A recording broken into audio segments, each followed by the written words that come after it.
The true function of a cheesemonger is to provide excellent customer service. But to provide great customer service, we need to make sure that we're offering cross-pairing items. Pairings not only, offer your customer a new food experience, but it's also important to get those sales up and increase your basket rings. The basic principles of pairing and cross-selling are likes with likes. For example, a nice nutty manchego with a Marcona almond, or opposites attract, something like a pungent blue with a sweet honey. And also what kind of grows together, goes together. So if you think of Parmigiano Reggiano and Prosciutto di Parma, great classic pairings. But the only way to really be sure what works is to offer your customer a taste. So let's jump in and just try a couple of these great pairings. So we've got some cheeses with holes. A lot of holy cheeses are on the plate right now. A lot of these are basically going to be your kind of semi-firm, nutty, or Alpine style cheeses. Swiss cheese. Swiss cheese. When you see the holes, at least. And specifically Swiss cheese with the holes, you're talking about Emmentaler. Yes. And Jarlsberg, which is not Swiss, but made in the same similar style. style. So you've got cheeses from France and from Switzerland and from the US, but they're all firm, all nutty tasting. But like cheddars, there is really still a range of flavor, yes, right? I mean, very much so. There are milder ones and there are stronger ones, and the milder ones are a lot milder. Yes. Yeah. And the holes doesn't mean that it's minus flavor. It still has it in there. Indeed. Okay, well let's grab some pairing accoutrement and see what's working here. When I see these Alpine Swiss cheeses, I think of French onion soup, yes, which classically would have Gruyere or Emmentaler melted on top of it. I think of fondue. I think of those delicious croque-monsieur sandwiches, which are just cheese and ham and grilled bread. What are you thinking of when you approach pairing with this style? So with this style, I try to think sometimes well, there's flavor, but what am I going to do with it? Mm-hmm. Like Jarlsberg to me it's a snacker. Mm-hmm. It's a snacking cheese. Nobody really is going to cook with Jarlsberg as much as they are going to snack with it. And that's a milder one. It's a milder one, yeah. That's specifically a milder one. So I'm thinking, well, what else do I want to snack with it? Mm-hmm. What can go with it? And something a little odd, I wanted to try my Jarlsberg with a little bit of Spanish cocktail mix to give it a little bit of a crunch. See what I think? So, I don't really even know what Spanish cocktail mix is. It looks like little, puffed corn, Cheetos for the sophisticated set. Yeah, sophisticated Cheetos without the cheese on top of it, of course. Oh, yeah. So they're crunchy. They're quite salty. Are you into it? Is it working?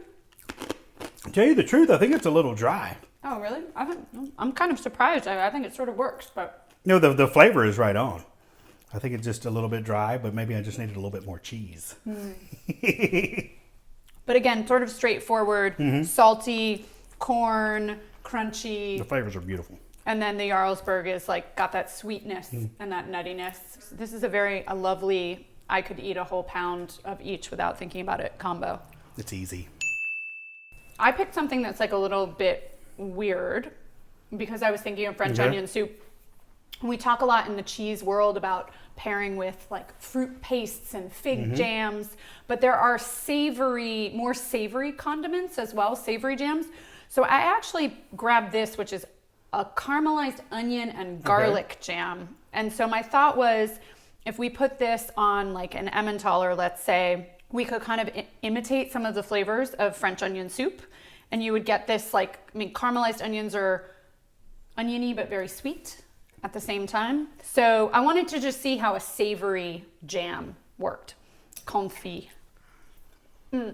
Also, asterisk, Emmentaler, not my favorite cheese, perhaps amongst my least favorite cheeses. So right off the bat, if I like the pairing, that's a good thing. I think I'm with you on that one. But that onion jam is amazing. Kind of pulled that sharpness, I guess, the acidity out of it. Yeah, this is to me something if you're feeling adventurous, you can make this at home pretty easily. You just cook some onions in oil for a long, long time over low heat, and you can make your own. But I love that flavor with this style of cheese. I think that's great. Being addicted to oat cakes, as I am, I wanted to try an oat cake with a little bit of Gruyere. So Gruyere, I find, is the most kind of sweet and nutty. This one tastes a little bit different than the other two that we tried. And I just want to see what this goes like. And this is also, for me, normally, again, we're in the world of firm cheeses, so I'm inclined to put something on the cheese rather than the cheese on something. But when you do these really like thin, paper thin slices, that's a really great way to keep a firm cheese crackerable.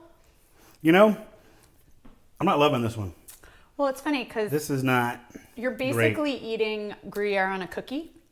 Oat cakes are not crackers. They are biscuits, like sweet biscuits that you would have with tea. So if you're going to do a cracker, do a savory cracker. Yeah, savory cracker, absolutely. And keep the cheese thinly sliced. Yes.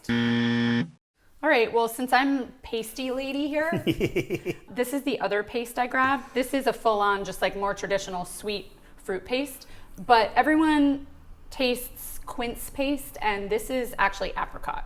So I did a pear paste with another pairing earlier. I like to experiment with the different fruits and see if, like, do you really get the flavor of the apricot? I thought that would be really complementary to the kind of earthy, nutty flavors of Alpine styles. Liz, you thought well. Oh. This does work. It's kind of like I start out with a little bit of the cheese, then the apricot builds. It's like, I guess the fat and the cheese kind of coats the mouth and the apricot cuts right through it. I actually like that better than actual apricots. So I guess don't write off the fruit paste just because you have a certain assumption about the fruit that it's made from. Exactly. The paste can tease out a lot of different flavors. But this is a very opposites attract kind of pairing. I think so. Love it though. Traditional things, mustard with this style, mustard and mustard seed. Pickles, again, is a really kind of classic pairing that you'll find. Any of these cheeses would do well with lots of different nuts because they have a lot of roasty, toasty, nutty flavors. Those are all kind of like good fallback pairing items. Absolutely. If you're not going to melt it, that's what you should eat with it.